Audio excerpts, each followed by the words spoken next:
Hi everyone, this is Elena of the Witches Box, and I'm here today with another episode of WitchBooktube. And I believe it was in the last video that we put out, I mentioned that for the next about 4 weeks-ish, 3 weeks, I'll be covering books on ancestor work because we will be sending out an ancestral work box October 1st. And I wanted to provide as much information and resources about that as I could in the weeks leading up to that and after that. So for the entire month of October, we'll be talking about ancestral work in one form or another. Which leads me to today. This is the first book, and it's called Honoring the Ancestors, A Basic Guide by Galina, Krasskova. There it is. It's a fairly thin book. I would say it took me about 2.5 hours to read. Here's the back. It's put out by Tall Press. I think I'm pronouncing that correctly. And I'm going to read her bio really quickly and then get into the book. Galina Krasskova is a polytheist, heathen, and Vitki. The author of numerous books on the Northern tradition, she holds a master's in religious studies and is currently pursuing her PhD in classics. When not writing, she may be found lurking and causing trouble at krasskova.weebly.com. I chose, and I have on my desk, about 6 books on ancestral work that I want to cover. And I didn't really pick this one for any specific reason. I'm just going to pick one up off the top after I've read the last. And it's interesting, I have no idea what the other books entail, but when I read this, I thought, oh, there were some parts of this book that were really challenging, which I think just drives home the reality that doing ancestral work is not for the faint of heart. It is not easy. There is definitely this romance out there about, oh, I worship my ancestors and I honor my ancestors, and yes, absolutely. But it takes work. I talk so much here in various different ways about the importance of personal awareness, of self-inquiry, of doing your own personal internal work. Nothing is going to take you there in such a particular way as ancestral work, because not only are you dealing with your own stuff, but then you have to come face to face with the personalities and the personal issues and the challenges, and often the darker side of your lineage by connecting with your ancestors. And this book really drove that home in a really profound way. Often I found myself feeling uncomfortable. I found myself thinking, oh man, there's a lot there. So let me just touch on a little bit about what is in this book. She identifies what ancestors are, because now it's becoming such a huge catch-all phrase. And I want to just read that to you to give you like a working understanding before we dive into anything else in this book. There's also quite a few typos in this book. I'm not quite sure why, but it could have benefited from a little editing. So then she says, before we go any further, let's take a moment to clarify what is meant when we use the term ancestor. It's really something of a catch-all term. There are many types of honored dead that can be classed as ancestors, and here's the list. Ancestors by blood, ancestors by adoption, deceased friends, deceased teachers and mentors, those of your work lineage. As a diviner, I honor all the diviners who came before me. A computer programmer can honor all deceased computer specialists, and so on.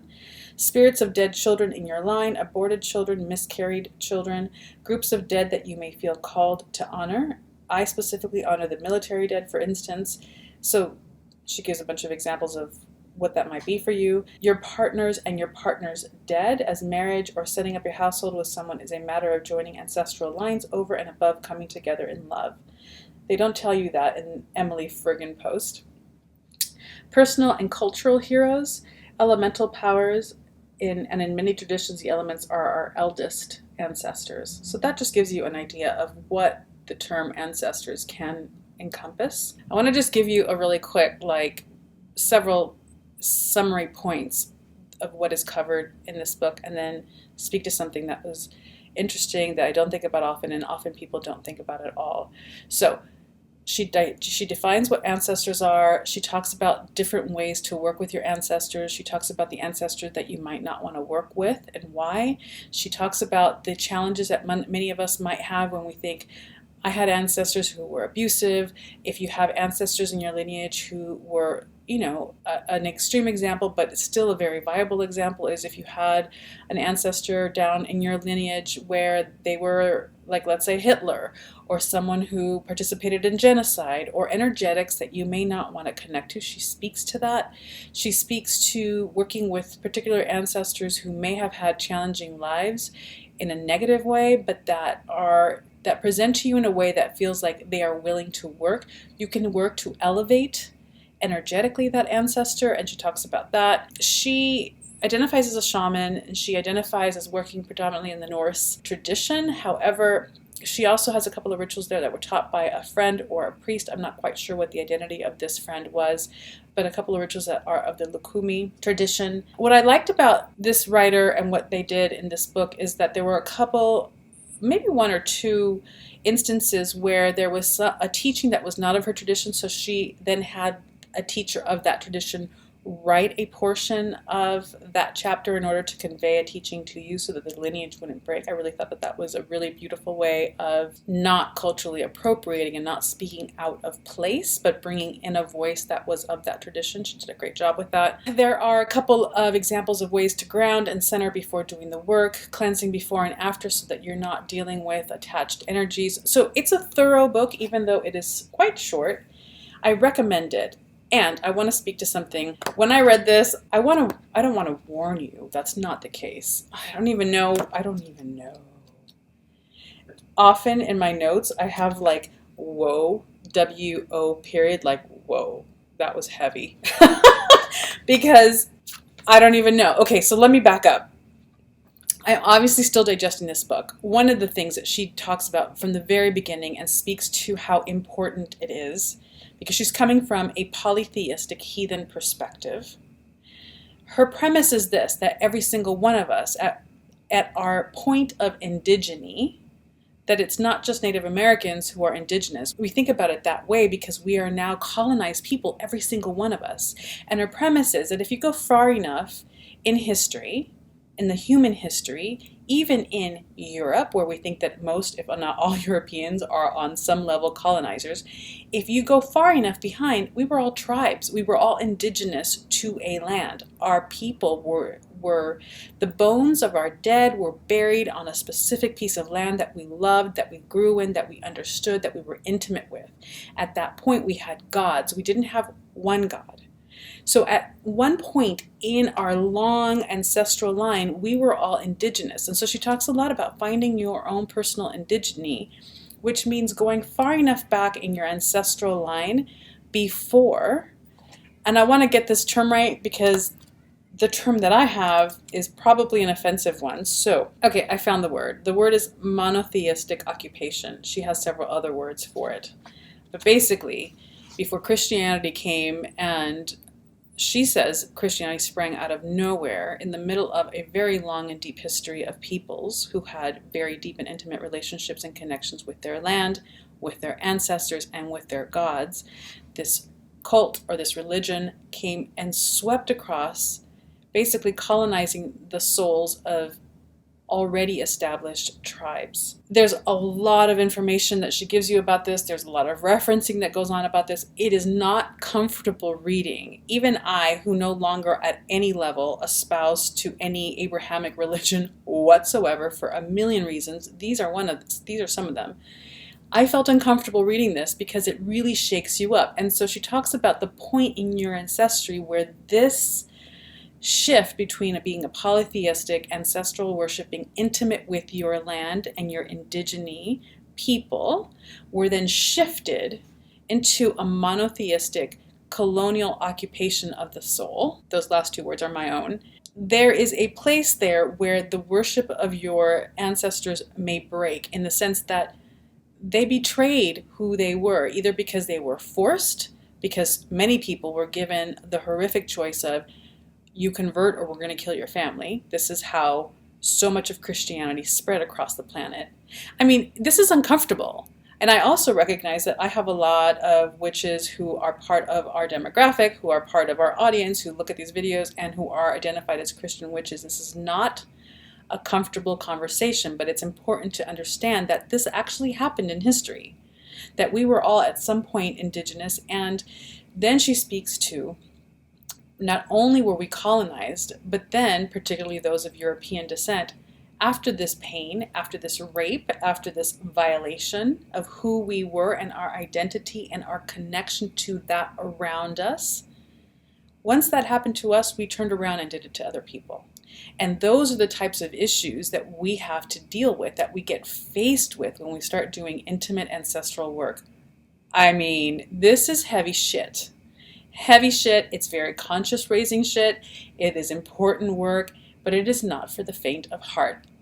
This is an intense book, and it's a teeny book, and goodness, I was just, whoo! I'm going to read you a couple of things, and then we'll see where I go from here. Among the ancient Romans, the very word from which we get our word religion meant to tie oneself to the practice of one's ancestors. It was about tradition and the way in which ancestral remembrance and traditions sustained and carried one through into a rich, rewarding, and honorable life. This remains true today. This is our foundation, the traditions that we are working to restore and in which we must, of necessity, struggle to root ourselves, are our most essential foundations from which everything else flows. Every pre-Christian polytheist would have engaged in ancestor veneration of some culturally and religiously defined sort as a matter of course. It wasn't something reserved for spirit workers or priests or shamans or any other specialist. It was what one did as a mature, responsible adult. Stepping into the full obligation of honoring the ancestors oneself was one of the defining facets of adulthood. It went without saying. Not just that, honoring your ancestors was what defined and determined family. It was what made you a part of your family. This even created legal precedent in the ancient world. There is an ancient Greek court case where a slave woman wins her freedom by recounting in court how she participated in the ancestor rites of her master's family. That was enough to make her part of that family. Ancestor veneration was also one of the first things that early Christianity worked hard to eradicate, with varying degrees of success at first. I have my theories about why, and most of them come down to this. If you know who you are and where you come from, if you are truly rooted in your ancestral lineage and power, if you know that every time you bow your head or speak your prayers, your entire ancestral line does so with you, you cannot be spiritually corrupted. I mean, I don't even know what. I have to read this book again. I have to spend some time really thinking about it. I have my own dance with my ancestors that I come in and out of because there are challenging relationships in that line. I have challenges with my lineage on many levels. She speaks to how to work with that, but just that aspect of ancestral work alone is like a lifetime of work. It's intense. I gave this book a 4. I think that it's really important. I have no idea what I'm going to find about those particular topics in the other books on ancestral worship that I have to share with all of you, but I will be letting you know. Good grief. This is a lot to think about. It's a lot to talk about. It's important. It's important. There's a lot more where that came from in this book. So there it is, Honoring the Ancestors, a Basic Guide by Galina Krasskova. I read this yesterday and finished it this morning because we had a long couple of hour ride to Vegas. That's where I'm at right now. My husband has a conference here. I hitched a ride with him because there's a pool. And we're going somewhere else after this. Anyway, so in the car ride I read it this morning. That's why I'm in a funky place. But the whole ride over here, while I was reading this book, I kept going, oh my God, and then trying to scribble notes in a car, which is really difficult. But anyway, I really recommend it. If you read it, I want to talk to you about it. I want you to tell me what you thought. There's a lot to unpack here. It's intense. So there it is. This is the first. This is the first of our ancestral work reviews, and I'm probably going to take a wild guess and say that there'll be a lot more of this intense stuff to cover. So let me know what you think. Make sure that you follow this channel. Also, please click the little bell down by the red button so that you are informed whenever something new gets posted on this channel. We have a community page now where if I say something, or we can put polls, we can have a discussion with each other. You can talk to me there. Yeah, that's it for today. Have a good week. I'll post another video, I think, in 2 or 3 days, and more ancestral work to come. Blessed be you guys.